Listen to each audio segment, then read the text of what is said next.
a lot of symbolic value, but also political value.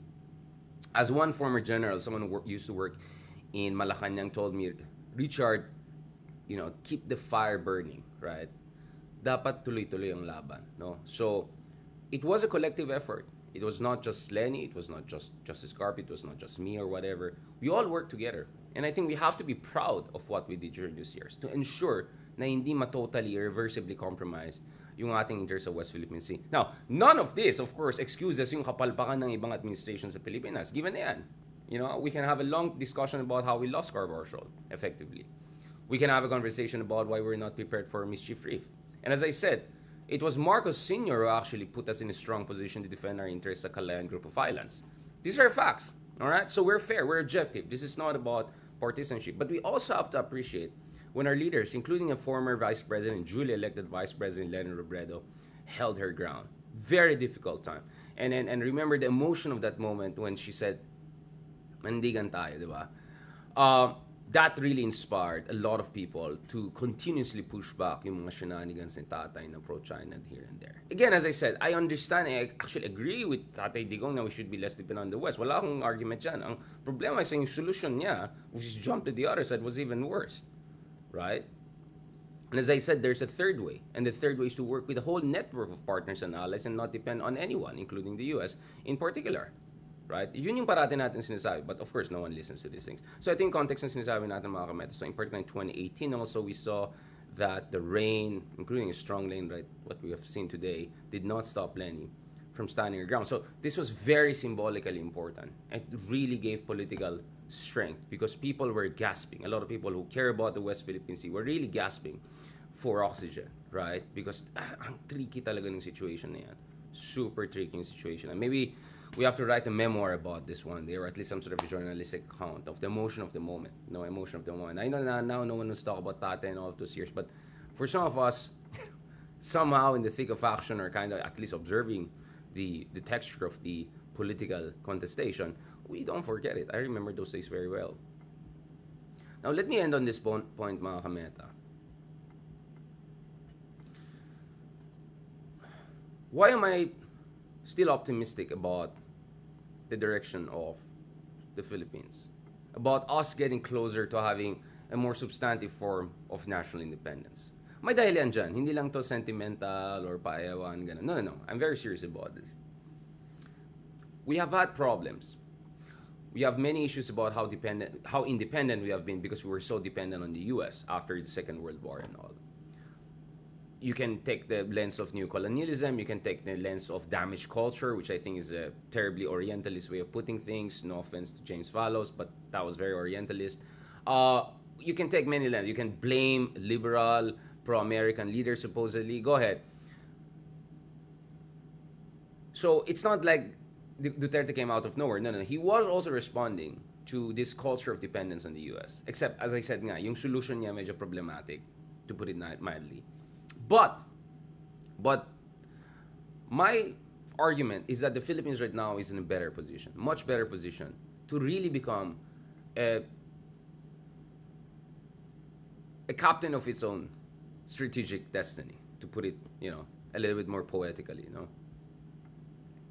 Sorry, I want to get also lines from Kipling. Hindi kay Kipling yan, but one reason, mga kameta, is because hindi na tayo maliit na bayan. In fact, matagal na tayo na hindi maliit na bansa. If you look at the Philippines, we're already expected to be among the 30 largest economies on Earth within the next decade. In fact, we're already among the top 30 countries in terms of purchasing power parity, measurement of our gross domestic product. Our population, mga kameta, we can easily be among the top 10 largest countries in terms of population in the coming years, as Russia's population, Japan's population medyo nag-shrink na. So now we're already in top 15. I think number 13 tayo, just behind Ethiopia and Japan. So I think the Philippines could be very much next to Mexico, and then Russia will go down. So there's a good chance that the Philippines will surpass not only Russia and Japan, but also Ethiopia, which is in the midst of a civil war situation. So top 30 economy soon, potentially top 10 in terms of population. That's not a small country, mga kameta. Now you would say, well, we have a lot of population, but what about our capabilities? Like, yes, we have a long way to go, mga kameta, before we become a capable country in terms of military capabilities. But we're actually in the top 35 already, number 32. If we look at least raw estimates, so if you look at the global firepower, it's not the most, uh, like fancy. It's a very raw, skeletal way of looking at capability. But actually, the Philippines ranks just below Mexico, but above North Korea, Norway, Nigeria, South Africa in terms of overall firepower, military capability. And actually, our ranks have been improving. I think we're like 51st a few years ago, and now we're like 34th. Or 32nd, sorry. 32nd. So, umakyat tayo ng umakyat, mga kameta. Again, these are the things that we have to keep in mind. The Philippines is moving in the right direction. We're more or less within the top 30 countries on earth in terms of economy, in terms of military firepower, overall firepower. And then if you look at even better estimates, more comprehensive estimates, like the Lowy Institute estimate, again, the Philippines is actually in pretty decent position. In fact, we are classified as a middle power, mga kameta. We're not a small power, we're a middle power. We're ranked 17 in Asia. Not that high, but definitely we can move up the ranks to be top 15 or top 10 even in the coming decade or so. I'm quite optimistic if we continue our current course, right? Regardless of who's the president, I'm talking about modernization of the AFP. I'm talking about more diplomatic assertiveness, etc. So, yeah, to put it, yeah, so this is the ranking of the Lowy Institute. So we are right below Pakistan, but rank higher than North Korea, Brunei, Bangladesh, Sri Lanka, Myanmar, Cambodia, whatever. But I think we can clearly move up. I think Malaysia and potentially even Singapore can be overtaken. But I think the Philippines will remain below US, China, Japan, India, Russia, South Korea, Indonesia, Thailand. I think kaya natin ng Thailand. So we can move the Philippines up to top 20, at least top 15, but potentially even top 10, no, in the coming decades, no. So kaya natin yan, especially as we move towards getting our first submarines, first advanced fighter jets. So in short, we're not there yet, yung super next level, but we're getting there. As I told my students the other day, we went from jeepneys to Geely, right? So hindi tayo BMW level. We're not, we're not Tesla level. Definitely not Ferrari, but we went from, old jeepneys to Geely level at medyo aspirational, medyo papunta na dyan, diba, na advanced SUV or mini SUVs. Do you get what I'm saying? So that's why I'm optimistic, because the overall direction of where the Philippines is going is redemption, is reclaiming not necessarily the place of pride per se, but at least what we deserve, which is to be at least among the top 15 in Asia and around top 30 in the world. I think that very much we deserve, because we're soon going to be top 10 or top 11 in terms of overall population, so might as well. So having all of that, having said all of that, what I'm saying is this. Wait lang, namatay si ano? Oh my God, sino na naman?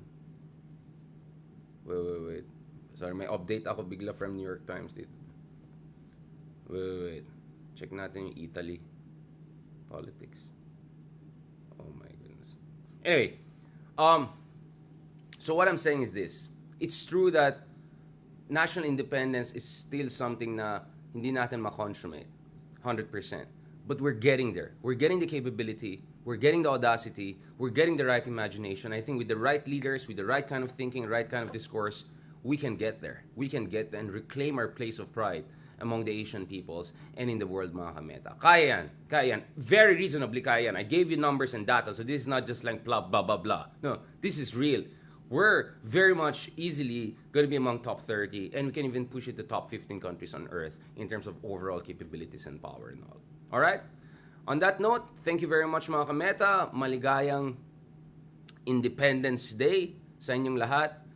And to a stronger, more prosperous, and more truly independent foreign policy, mga kameta. On that note, thank you very much. God bless, and God bless the Philippines.